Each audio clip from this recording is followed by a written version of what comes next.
बेहतर है, इसलिए चाय आपकी सेहत के लिए बेहतर नहीं है। मैं चाय नहीं पीता, हम भी छोड़ने को तो आपसे मैं कहूँगा कि चाय की जगह ना सवेरे थोड़ा सा काढ़ा वाढ़ा जो हेल्दी है, अच्छी चीज़ें हैं, जी जी उनका रस लिया करिए जी, ठीक है, सबको बढ़िया रहेगा। ठीक है। राधे राधे गुरुजी, हम फिर से आएंगे, लखनऊ से आए हैं, बहुत जल्द फिर आएंगे दर्शन करने। बहुत अच्छा लगता है मुझे यहाँ आके। राधे राधे गुरुजी। राधे राधे गुरुजी। गुरुजी, मेरा प्रश्न ये है कि भगवान श्री कृष्ण ने भगवद गीता का ज्ञान देने के लिए अर्जुन को ही क्यों चुना? युधिष्ठिर जी को क्यों नहीं चुना? भीम को क्यों नहीं चुना? अर्जुन को ही क्यों चुना?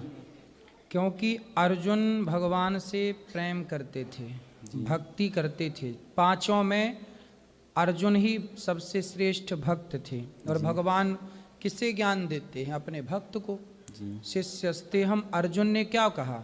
शिष्यस्ते हम, प्रभु हम आपके शिष्य हैं। और तो किसी ने नहीं कहा कि हम आपके शिष्य हैं। धर्मराज युधिष्ठिर भगवान को अपना छोटा मानते थे, तो भीम भैया भाई मानते थे, लेकिन अर्जुन थे जो भगवान को अपना गुरु मानते थे। तो जहाँ गुरु होगा वहीं तो ज्ञान होगा, शिष्य के लिए ज्ञान होगा। इसलिए गुरुजी, दूसरा प्रश्न ये है कि भगवान श्री कृष्ण ने अर्जुन मतलब गीता के ज्ञान देने के लिए युद्ध का मैदान क्यों चुना? क्योंकि जब भगवान श्री कृष्ण ने पहले भूमि का चयन किया कि कौन सी भूमि अच्छी होगी, इसके लिए तो चयन करते करते करते बहुत सारी भूमियों का भ्रमण किया भगवान श्री कृष्ण ने। लेकिन एक भूमि पर जब कुरुक्षेत्र गए तो कुरुक्षेत्र में एक किसान हल जोत रहा था खेत में, तो उसकी पत्नी रोटी लेकर के अपने पति के लिए घर से चली। तभी उसे पता लगा कि उसके बच्चे को किसी जहरीले चीज ने काट दिया, तो उसके बच्चे की हो गई मृत्यु। जब उसकी माँ को पता लगा, जो अपने पति को रोटी देने जा रही थी, उसके पति की भी मृत्यु हो गई। तो वो महिला वहीं पे बैठ करके वो रोटियां खाने लग गई।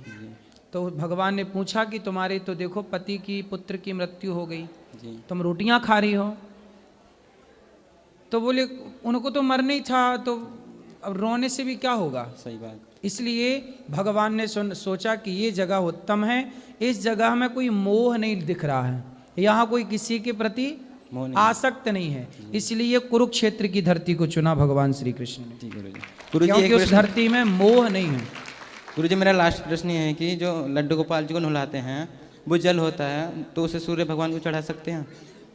एक बार फिर पूछो। लड्डू गोपाल जी को नहलाते हैं, चरणामृत सूर्य भगवान जी को चढ़ा सकते हैं दोबारा? चरणामृत तो आप पियो जी, भगवान सूर्य को एक शुद्ध जल चढ़ाओ और साफ जल चढ़ाओ, और आप वो जल चरणामृत के रूप में स्वीकार करो। उसे तुलसी में गमले में डाल दो सूर्य भगवान को, क्योंकि सूर्य साक्षात भगवान नारायण ही हैं, तो उन्हें पवित्र, अब उन्हीं का जैसे आपका स्नान किया हुआ जल आपको फिर से दे दिया जाए तो आप स्वीकार नहीं करें। ऐसे वो भगवान का चरणामृत हमारे लिए तो पवित्र है, पर वो भगवान के लिए पवित्र नहीं है ना। ठीक है। राधे राधे गुरुजी। राधे राधे गुरुजी। जी बोलो बेटा। मुझे एक भजन सुनाना है। सुनाओ जरा सा। इतनी कृपया सावरे बनाए रखना, इतनी कृपया सावरे बनाए रखना, मरते दम तक सेवा में लगाए रखना, मरते दम तक सेवा में लगाए रखना। राधे राधे गुरु। खुश रहिए। राधे राधे गुरुजी। हाँ मैया वहीं से बोलो बोलो। चंद लाइनें आपके शब्द। इरादे तो है मंजिल की, इरादे तो है मंजिल की, सफर करना नहीं आता, हमें कहना तो आता है मगर करना नहीं आता। ऐसे हैं हमारे महाराज अरुणाचार्य जी, जो कहते हैं वो करके दिखाते हैं। इन्होंने वृद्ध माताओं की सेवा करने की ठानी, प्रत्यक्ष को प्रमाण की जरूरत नहीं। अभी मैं कथा में पीछे सुन रही थी काफ़ी देर से, तमन्ना थी कि मेरे को मंच पे पता नहीं आने का सौभाग्य मिलेगा नहीं, लेकिन इन्होंने ये कहा कि 7:15 बजे हम मंच पर मिलेंगे। काम अच्छे कर लो जग में, काम अच्छे कर लो जग में, अच्छी जिंदगानी आपकी लोग भी पढ़ करके सीखें, ये कहानी आपकी, ये कहानी आपकी। सेवा नहीं जाती, सेवा नहीं जाती बेकार किसी की, अरे सेवा नहीं जाती बेकार किसी की। अनिरुद्धाचार्य जी भी सुनते हैं फरियाद सभी की, अनिरुद्धाचार्य जी भी सुनते, देखो जो फरियादियां फरियाद लेके आते हैं सबके साथ ही हंस के बात करते हैं, सिर्फ 2 शब्द बोलते हुए अपना स्थान ग्रहण करूंगी, क्षमा प्रार्थी से पहले। बोलो। अनिरुद्धाचार्य जी महाराज देखो कितने हिम्मत वाले हैं, दिल है शेर और लगन के पक्के, मेहनत करने वाले हैं, दिल है शेर और लगन के पक्के, मेहनत करने वाले हैं। अरे इनके पास अनजान आ जाए, इनके पास अनजान आ जाए, सबके पर हितकारी हैं, गुस्सा नहीं ये प्यार दिखाते, इतने प्रभावशाली हैं, गुस्सा नहीं ये प्यार दिखाते, इतने प्रभावशाली हैं। धन्य है ऐसे माँ के बेटे, धन्य है ऐसे माँ के बेटे, कितने प्रभावशाली हैं। प्रभु करे ये हमेशा ऐसे हंसते रहे, प्रभु करे हमेशा ये हंसते रहे, यही दुआ हमारी है, यही दुआ हमारी है। धन्यवाद। देखो आप प्रत्यक्ष को प्रमाण की जुटी, लेकिन मुझे आज 1 साल बाद बोलने का सौभाग्य मिला। जैसे मैं इनके चरणों में नतमस्तक हुई, इन्होंने मुझे पहचान लिया। मैंने कहा स्वामी जी मैं कुरुक्षेत्र से। उन्होंने क्या कहा कि ठीक हो, मेरे साथ साथी मेरे साथ बैठे हैं, इनकी आंखों में आंसू आ गए। और जब मेरे भाई ने ये कहा कि मेरे सिर पे इन्होंने हाथ रखा तो इनका मन इतना गदगद हो गया कि कहने को कोई शब्द नहीं। लास्ट में 2 कहते हुए शब्द, मोहब्बत का दरिया दिलों में बहा दो, मोहब्बत का दरिया दिलों में बहा दो, तो खुशहाल सारा वृंदावन ये बना दो, देती सविता मदान आपको दुआ देखिए, दिलों में मोहब्बत बसा देखिए, दिलों में मोहब्बत बसा देखिए। बहुत सुंदर मैया जी, बहुत बढ़िया। राधे राधे गुरु जी, आपके लिए बहुत बहुत धन्यवाद। तालियां मैया के लिए। धन्यवाद गुरु जी, बहुत बहुत। ये 2 लाइनें कहते हुए लास्ट टाइम मैं आपके यहाँ 2-3 बार सत्संग में अपने साथियों को साथ लेकर आई हूँ। हम अयोध्या से घूमते हुए ये थी कि हमें वृंदावन जाना, तो आपके दर्शन करने हैं। जैसे मैंने ऑफिस में संपर्क किया तो मुझे अच्छा लगा कि आप यहाँ मिलेंगे। मैं कुमारी सविता मदान, हरियाणा डिस्ट्रिक्ट कुरुक्षेत्र से, वाइस प्रिंसिपल के पदवी, प्रिंसिपल की पदवी छोड़ते हुए वाइस प्रिंसिपल की पदवी से मैंने VRS ले ली जी। और जब मैं आपका यहाँ टीवी में प्रोग्राम देखती हूँ, एक बहन ने ये कहा कि गुरुजी मुझे भी क्या आने का, अपनी वृद्ध माताओं की सेवा करने का सौभाग्य मिलेगा। तो आज ये शब्द मैं भी आपको कहती हूँ कि मेरी भी ये हार्दिक इच्छा है कि काम तो सभी करते हैं लेकिन समर्पण सभी नहीं करते। और हम तो देखो आपके चरणों की धूल हैं, क्योंकि आप जो कहते हैं करके नहीं दिखाते, वो प्रत्यक्ष दिखाई दे रहा है।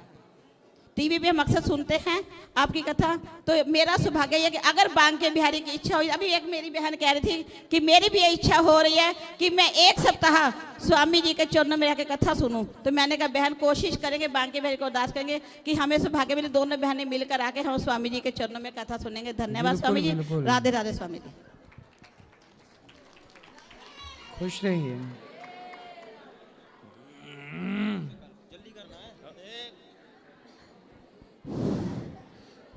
सर्वप्रथम तो मैं गुरुदेव जी के चरणों में सत्संग नमन करता हूँ। मैं प्रभाकर कुमार निर्णयजक छत्तीसगढ़ जांजगीर चांपा जिले से है।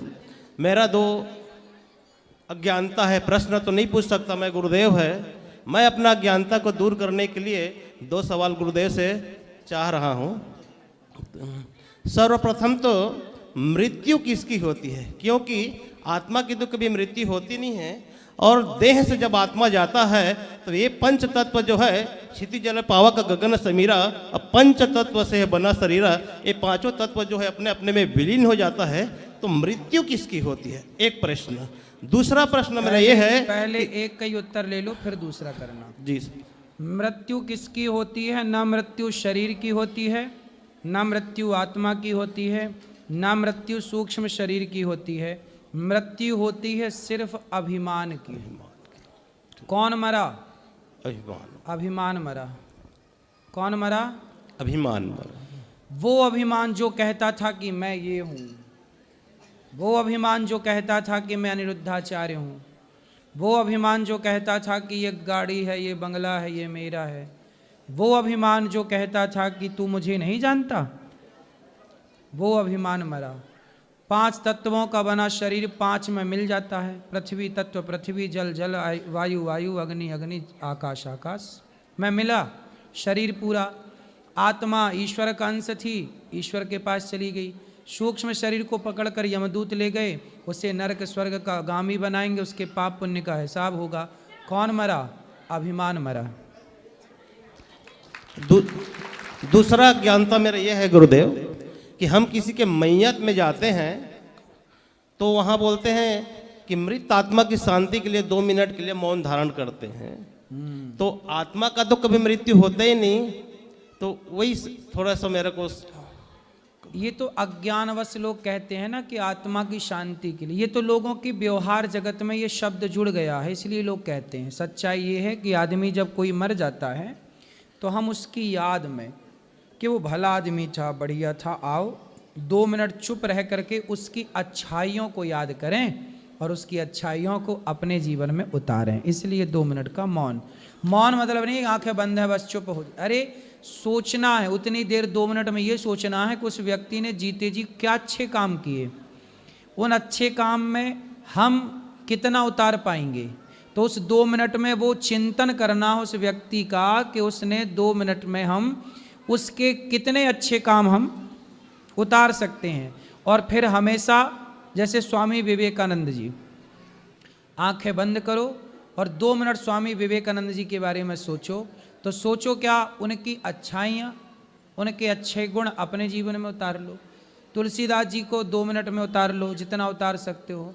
ऐसे 2 मिनट भले आदमी के लिए आदमी मौन करता है, आंखें बंद करता है, बुरे आदमी के लिए थोड़ी करता है। कोई आतंकवादी मरा थोड़ी कहता है चलो भाई 2 मिनट आंखें बंद कर लो, मौन धारण कर लो आतंकवादी की शांति के लिए। नहीं, कोई भला आदमी मरता है उसके लिए, ताकि हम उससे कुछ सीखें। ठीक है गुरुदेव, प्रश्न तो और है लेकिन सबको अवसर मिलना चाहिए। और पूछो क्या है। जब आत्मा जो है मृत्यु होते हैं तो सूक्ष्म शरीर जो है आत्मा के साथ में जब परमात्मा के पास जाते हैं तो परमात्मा तो आत्मा जो है जो परमात्मा के साथ मिल जाता है, उस समय सूक्ष्म शरीर कहाँ रहता है? यमराज के पास। यमराज उससे हिसाब किताब करते हैं। सूक्ष्म शरीर वही तो है जो स्वप्न का दृष्टा था। तो यमराज जी उसका हिसाब करते हैं, क्या पाप किया तूने, क्या पुण्य किया। उसके पाप के अकॉर्डिंग उसे नरक भेजा जाता है, पुण्य के अकॉर्डिंग स्वर्ग भेजा जाता है। उसके कर्मों के अनुसार 84 लाख योनियों में चक्कर काटने भेजा जाता है। फिर उसे यहाँ शरीर मिलता है। ये शरीर संसार में मिलता है स्थूल, पर सूक्ष्म शरीर आ जाता है। पुनः शरीर जब मिलता है तो उस समय आत्मा कहाँ रहता है? वही देखो ऐसा आत्मा है ना, आत्मा का स्वरूप जानो पहले क्या है। आत्मा क्या है? आत्मा एक प्रकाश, एक लाइट कह दो, एक प्रकाश है, लाइट है। जैसे आपके घर में बिजली के पॉइंट है, हीटर लगाया तो कमरे को गर्म कर दिया बिजली ने, एसी लगाया तो कमरे को ठंडा कर दिया लाइट ने। उसी लाइट का काम है एनर्जी देना, प्रकाश देना। उसी तरह आत्मा का काम है आँखों को देखने की ताकत देना, कानों को सुनने की, शरीर को चलने की। आत्मा ईश्वर का अंश है, ईश्वर से मिल जाती है, फिर शरीर बना, फिर आ गई। तो आत्मा तो ईश्वर का अंश है। देखो जैसे गंगा है और गंगा का बोतल में भरा हुआ पानी है, तो 2 गंगा हो गई ना, एक बहती हुई गंगा और एक बोतल में भरा हुआ पानी गंगा। तो वो जो बोतल में भरा है वो अंश है और जो बह रही है वो अंशी है। तो ईश्वर अंशी है और आत्मा अंश है। ईश्वर अंश, जीव अविनाशी। तो उस अंशी का अंश आत्मा है। इसलिए कहते आत्मा कभी नहीं मर सकती। क्यों नहीं मर सकती? क्योंकि अंश ईश्वर का, जब अंशी मरेगा तब अंश मरेगा। अंशी कभी मरते नहीं, ईश्वर अजन्मा है, इसलिए आत्मा कभी नहीं मरती। उसी से प्रकट होती है, उसी में समा जा। जैसे दिया जलाया, अब दिया बुझा दिया, तो दिया जला था वो आया कहाँ से और बुझ गया तो गया कहाँ? माने मृत्यु के बाद तुरंत वह मिल जाता है क्या? वही मेरा मृत्यु के तुरंत बाद नहीं, मृत्यु के बाद तो वह सूक्ष्म आत्मा तो ईश्वर में है। हाँ, उसी को बोल। अब आप बात आत्मा की मत करो, क्योंकि आत्मा ईश्वर का अंश है और वो ईश्वर में मिल गई। आप बात करो सूक्ष्म शरीर की। सूक्ष्म शरीर अपने कर्मों का दंड भोगता हुआ ये नरक स्वर्ग की यातनाएं सहेगा, उसके बाद 84 का चक्कर लगाएगा। पुण्यात्मा है तो मनुष्य बनेगा, और पुण्यात्मा है तो मोक्ष का अधिकारी बन के भगवान के धाम में कर्मों के हिसाब से अपना। जी क्लियर है सब? ठीक, संतुष्टि हुई? राधे राधे गुरुजी। जी आपके चरणों में कोटि कोटि प्रणाम। खुश रहिए। बहुत दिन से आस लगाई थी आपसे मिलने के लिए, आज दर्शन हो गया। मेरे घर पर दया बनाए रखिएगा महाराज जी। बिल्कुल, बिहारी जी की दया रहे। एक तो भजन सुनाना चाहती हूँ। एक लाइन सुनाना। द्रौपदी की लाज बचा ले, आके मुरली वाले कहाँ तू खो गया है, कहाँ तू सो गया है। बीचे सभा में तुझे दुखियाँ पुकारे, बड़ी देर से नीचे दुशासन मेरी रखे दिया साड़ी को उधेड़ के। पति हमारे जुए में हारे, टूटे सभी सहारे, कहाँ खो गया है, कहाँ तू सो गया है। ये परीक्षा तेरी होगी हंसाई, इस जहां में दागे न लग जाए कृष्ण कन्हैया तेरे नाम में। गणिका गीत अजामिल तारे, भक्तों के रखवाले, कहाँ तू खो गया है, कहाँ तू सो गया है। द्रौपदी की लाज बचा ले, आके मुरली वाले, कहाँ तू खो गया है, कहाँ तू सो गया है।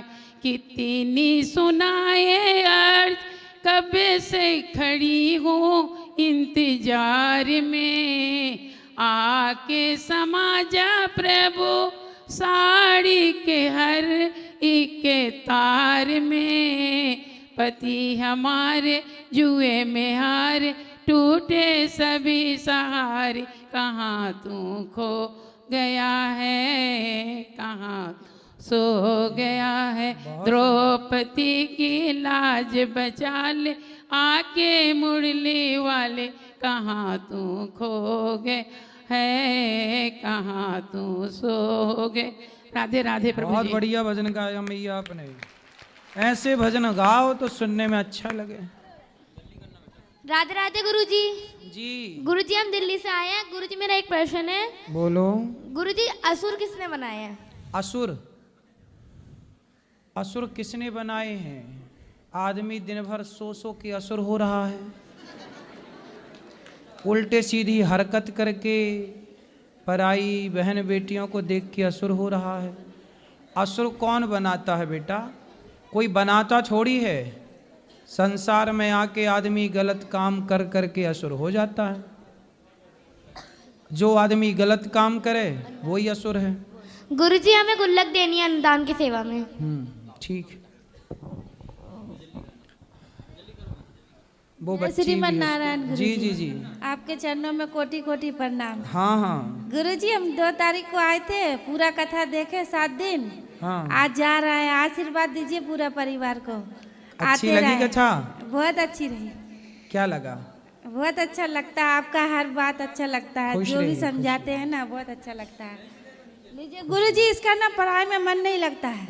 कराओ बात। छोटी वाली लड़की। राधे राधे गुरुजी। जय श्रीमन नारायण। कैसे हो बेटा? अच्छे हैं। पढ़ाई करते हैं? हाँ करते हैं, मम्मी को पता ही नहीं है। चलो अच्छा है। क्या पढ़ रहे हैं इस समय? 10th में है अभी। ठीक है। अच्छा, खूब पढ़ाई करना मन लगा के। हाँ और खूब पढ़ लिख के खूब पैसे कमाना, और फिर खूब समाज की सेवा करना। ठीक है गुरुजी। मेरे पिताजी बात करेंगे। कराओ। राधे राधे गुरुजी। जी। गुरुजी आपके चरणों में कोटि कोटि प्रणाम। खुश रहिए। हम लोग तो आज जा रहे हैं गुरुजी, आशीर्वाद दीजिए सबको। और आपका कथा सुन के हमारा जीवन में बहुत बदलाव हुआ है जी। खुश रहिए। और किसका सवाल है? राधे राधे गुरुजी। जी जी, आपको प्रणाम।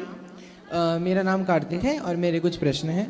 पहला प्रश्न आज की कथा से ही जुड़ा हुआ है कि आज जब आपने यादवों की कथा सुनाई कि भगवान ने जब उनको ऋषि ने श्राप दिया कि तुम सारे नष्ट हो जाओगे, तो अब जो यादव हैं तो वो कौन है? जब आपने कहा कि सब यादव नष्ट हो गए थे, उसके बाद जो यादव आए ना हमने कथा में आज की में ये बताया भी था, आपने ध्यान ना दिया होगा